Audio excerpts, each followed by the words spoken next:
হাজোৰ সাতদলা দুখুটিমুখ মনসা পূজাত অগণন ভক্তৰ সমাগমত মুখৰিত। সাতদলা দুখুটিমুখ ৰাইজৰ উদ্যোগত সাতদলা দুখুটিমুখ শ্ৰী শ্ৰী মনসা মন্দিৰ প্ৰাংগণত 5 দিনীয়া বৰ্ণাঢ্য কাৰ্যসূচীৰে মনসা পূজা অনুষ্ঠিত হৈছে।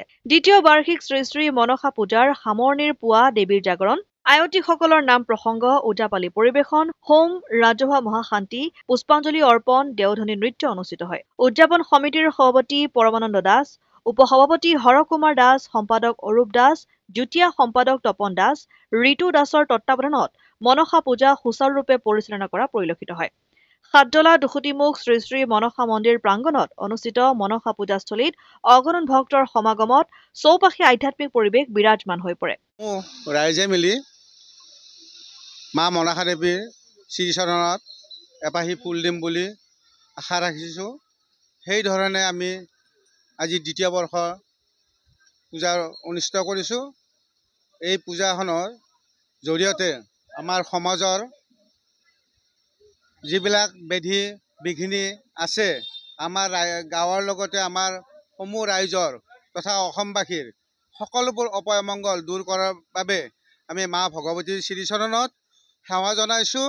লগতে আমাৰ সমাজখনৰ উন্নতি হওক, দেশখনৰ উন্নতি হওক, এইলৈও আমি সকলো ভক্তবান ৰাইজে কামনা কৰিছোঁ। লগতে আমাৰ এই পূজাভাগ কৰোঁতে আমাৰ যথেষ্ট ৰাইজৰ যথেষ্ট ভক্তপ্ৰাণৰ সমবেত হৈছে। তেখেতসকলে আমাক পাৰ্যমানে সহায় সহযোগিতা আগবঢ়াইছে। গতিকে তেখেতসকলেও এই সুযোগতে আমি সমিতিৰ তৰফৰ পৰা আনুগত্য প্ৰকাশ কৰিছোঁ। গতিকে আজি আমাৰ শেষ পৰ্যায়ৰ পূজা অনুষ্ঠিত হ'ব।